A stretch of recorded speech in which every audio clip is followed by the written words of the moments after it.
My fellow Americans, tonight I want to talk to you about Syria, why it matters, and where we go from here. Over the past 2 years, what began as a series of peaceful protests against the repressive regime of Bashar al-Assad has turned into a brutal civil war.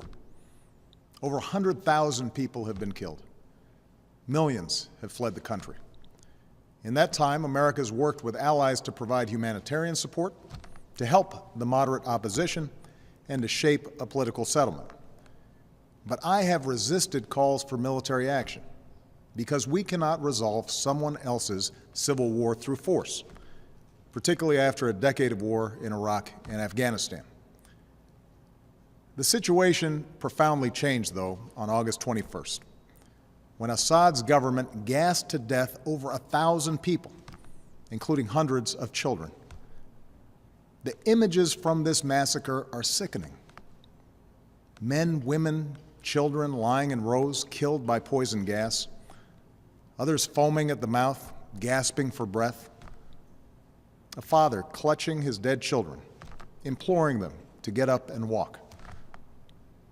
On that terrible night, the world saw in gruesome detail the terrible nature of chemical weapons and why the overwhelming majority of humanity has declared them off limits, a crime against humanity, and a violation of the laws of war. This was not always the case. In World War I, American GIs were among the many thousands killed by deadly gas in the trenches of Europe. In World War II, the Nazis used gas to inflict the horror of the Holocaust. Because these weapons can kill on a mass scale, with no distinction between soldier and infant, the civilized world has spent a century working to ban them. And in 1997, the United States Senate overwhelmingly approved an international agreement prohibiting the use of chemical weapons, now joined by 189 governments that represent 98% of humanity. On August 21st, these basic rules were violated, along with our sense of common humanity. No one disputes that chemical weapons were used in Syria. The world saw thousands of videos, cell phone pictures, and social media accounts from the attack. And humanitarian organizations told stories of hospitals packed with people who had symptoms of poison gas. Moreover, we know the Assad regime was responsible. In the days leading up to August 21st, we know that Assad's chemical weapons personnel prepared for an attack near an area where they mix sarin gas. They distributed gas masks to their troops. Then they fired rockets from a regime-controlled area into 11 neighborhoods that the regime has been trying to wipe clear of opposition forces. Shortly after those rockets landed, the gas spread, and hospitals filled with the dying and the wounded. We know senior figures in Assad's military machine reviewed the results of the attack, and the regime increased their shelling of the same neighborhoods in the days that followed. We've also studied samples of blood and hair from people at the site that tested positive for sarin. When dictators commit atrocities, they depend upon the world to look the other way until those horrifying pictures fade from memory. But these things happened. The facts cannot be denied. The question now is what the United States of America and the international community is prepared to do about it. Because what happened to those people, to those children, is not only a violation of international law, it's also a danger to our security. Let me explain why. If we fail to act, the Assad regime will see no reason to stop using chemical weapons. As the ban against these weapons erodes, other tyrants will have no reason to think twice about acquiring poison gas and using them. Over time, our troops would again face the prospect of chemical warfare on the battlefield, and it could be easier for terrorist organizations to obtain these weapons and to use them to attack civilians. If fighting spills beyond Syria's borders, these weapons could threaten allies like Turkey, Jordan, and Israel. And a failure to stand against the use of chemical weapons would weaken prohibitions against other weapons of mass destruction and embolden Assad's ally, Iran, which must decide whether to ignore international law by building a nuclear weapon or to take a more peaceful path. This is not a world we should accept. This is what's at stake. And that is why, after careful deliberation, I determined that it is in the national security interests of the United States to respond to the Assad regime's use of chemical weapons through a targeted military strike. The purpose of this strike would be to deter Assad from using chemical weapons, to degrade his regime's ability to use them, and to make clear to the world that we will not tolerate their use. That's my judgment as Commander-in-Chief. But I'm also the President of the world's oldest constitutional democracy. So even though I possess the authority to order military strikes, I believed it was right, in the absence of a direct or imminent threat to our security, to take this debate to Congress. I believe our democracy is stronger when the President acts with the support of Congress. And I believe that America acts more effectively abroad when we stand together. This is especially true after a decade that put more and more war-making power in the hands of the President and more burdens on the shoulders of our troops, while sidelining the people's representatives from the critical decisions about when we use force.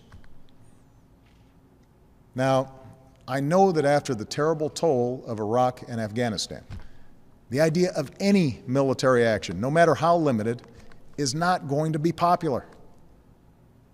After all, I've spent 4.5 years working to end wars, not to start them.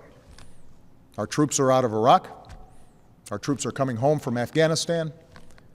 And I know Americans want all of us in Washington, especially me, to concentrate on the task of building our nation here at home, putting people back to work, educating our kids, growing our middle class. It's no wonder then that you're asking hard questions. So let me answer some of the most important questions that I've heard from members of Congress and that I've read in letters that you've sent to me. First, many of you have asked, won't this put us on a slippery slope to another war? One man wrote to me that we are still recovering from our involvement in Iraq. A veteran put it more bluntly. This nation is sick and tired of war. My answer is simple. I will not put American boots on the ground in Syria. I will not pursue an open-ended action like Iraq or Afghanistan. I will not pursue a prolonged air campaign like Libya or Kosovo. This would be a targeted strike to achieve a clear objective, deterring the use of chemical weapons and degrading Assad's capabilities. Others have asked whether it's worth acting if we don't take out Assad. As some members of Congress have said, there's no point in simply doing a pinprick strike in Syria. Let me make something clear. The United States military doesn't do pinpricks. Even a limited strike will send a message to Assad that no other nation can deliver. I don't think we should remove another dictator with force. We learned from Iraq that doing so makes us responsible for all that comes next. But a targeted strike can make Assad, or any other dictator, think twice before using chemical weapons. Other questions involve the dangers of retaliation. We don't dismiss any threats, but the Assad regime does not have the ability to seriously threaten our military. Any other retaliation they might seek is in line with threats that we face every day. Neither Assad nor his allies have any interest in escalation that would lead to his demise.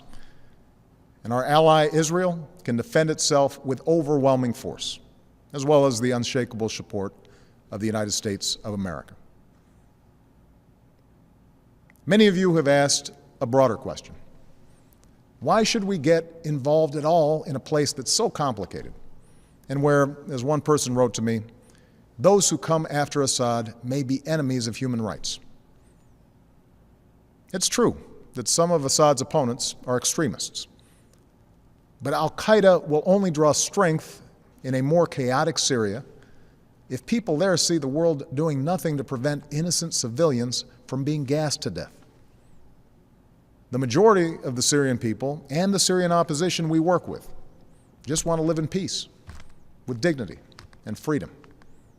And the day after any military action, we would redouble our efforts to achieve a political solution that strengthens those who reject the forces of tyranny and extremism. Finally, many of you have asked, why not leave this to other countries or seek solutions short of force? As several people wrote to me, we should not be the world's policeman. I agree, and I have a deeply held preference for peaceful solutions. Over the last 2 years, my administration has tried diplomacy and sanctions, warnings and negotiations, but chemical weapons were still used by the Assad regime. However, over the last few days, we've seen some encouraging signs. In part because of the credible threat of U.S. military action, as well as constructive talks that I had with President Putin, the Russian government has indicated a willingness to join with the international community in pushing Assad to give up his chemical weapons. The Assad regime has now admitted that it has these weapons, and even said they joined the Chemical Weapons Convention, which prohibits their use. It's too early to tell whether this offer will succeed, and any agreement must verify that the Assad regime keeps its commitments.